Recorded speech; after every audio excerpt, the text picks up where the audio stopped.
Innal hamdalillah nahmaduhu wa nasta'inuhu wa nastaghfiruh wa na'udzu billahi min syururi anfusina wa sayyiati a'malina may yahdihillahu fala mudhillalah wa may yudlil fala hadiyalah wa asyhadu an la ilaha illallah wahdahu la syarikalah wa asyhadu anna Muhammadan abduhu wa rasuluh amma ba'd.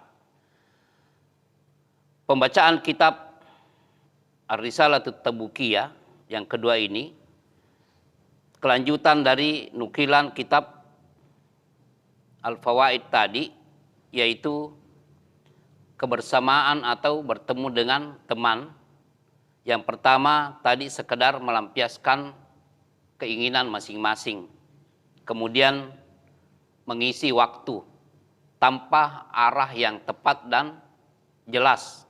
Ini mudaratnya lebih berat daripada manfaatnya. Yang kedua, al-ijtima'u bihim ala ta'awuni ala asbabin najat. Berkumpul untuk mencari keselamatan. Wattawasi bil haqqi was sabar, dan saling untuk berwasiat untuk berpegang pada kebenaran dan bersabar. Fahadha min a'zamil ghanimati wa anfa'iha. Ini merupakan keberuntungan yang sangat besar. Walakin fihi thalathatu afat. Walaupun tujuannya untuk mencari keselamatan dan juga untuk saling berwasiat kepada kebenaran dan bersabar di dalam menjalankan kebenaran, namun hal ini tidak terlepas dari 3 tantangan. Ya, pertama, tazyinu ba'dihim li ba'din. Ada peluang untuk memasuki apa yang disebut dengan tazyin. Apa maksudnya tazyin di sini? Sesuatu yang tadinya tidak baik di kalangan mereka, tapi saling dibumbui untuk menjadi baik. Ada kan begitu? Orang tidak mau menegur temannya dalam ketidakbaikan, tidak enak. Malu sama teman, nanti dia menjauhi saya. Jangan melakukan seperti itu. Yang kedua, al-kalamu wal khiltatu aktsar minal hajah. Berbicara dan bertemu tapi melebihi kapasitas kebutuhan.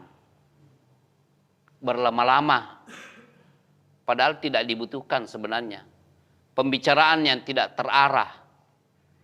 Sudah lepas kontrol namanya. Yang ketiga, an yasira dzalika syahwatan wa adatan yang qatibiha anil maksud. Itu pertemuan yang akhirnya menjadi apa? Hawa nafsu.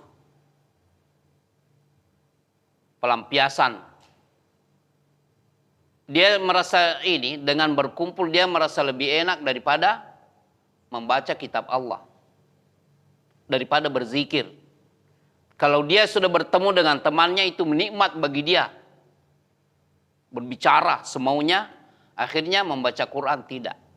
Karena memang dia tidak punya target dalam hidup ini.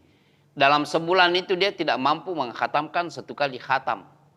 Karena memang dia tidak targetkan. Syahwat. Jangan menganggap syahwat itu hanya pelampiasan hawa nafsu terhadap lawan jenis ya. Tapi bertemu, keenakan bertemu kemudian tidak mau baca Quran juga itu hati-hati. Itu adalah syahwat juga. Nah ini wa'adatan yang qati'u biha anil maksud. Sudah menjadi adat kebiasaan bagi dia, akhirnya tujuan hidupnya tidak tercapai. Wal bil jumlah fal ijtima'u liqahun imma lin nafsil ammara wa imma lil qalbi wa nafsil mutmainnah. Kesimpulannya, pertemuan itu bisa menjadi apa? Penyatuan yang untuk mengikuti an-nafsul ammaratu bisu. Yang dimana itu melampiaskan perintah hawa nafsu yang memerintahkan kepada keburukan. Atau bisa saja juga mengarah kepada pertemuan yang mengarah kepada an-nafsul mutmainnah. Dorongan untuk ketenangan dan hati yang tumaknina. Kalau sama-sama berzikir kepada Allah, Hari ini antum sudah berapa juz murajaahnya? Anda kan penghafal.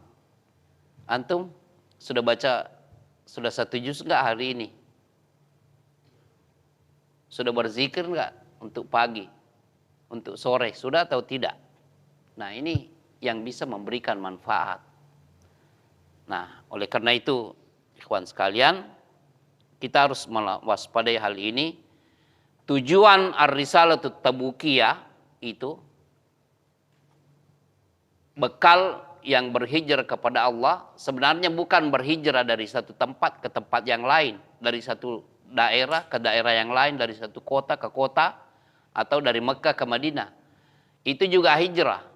Tapi yang dimaksud dalam risalah ini oleh penulis adalah hijrah seseorang dengan hatinya kepada Allah dan Rasulnya Shallallahu Alaihi Wasallam. Itu tujuan risalah ini. Bagaimana kita supaya berhijrah, betul-betul batin kita itu mengarah kepada Allah dan ketaatan kepada Rasulnya Shallallahu Alaihi Wasallam. Demikian sesi kedua ini.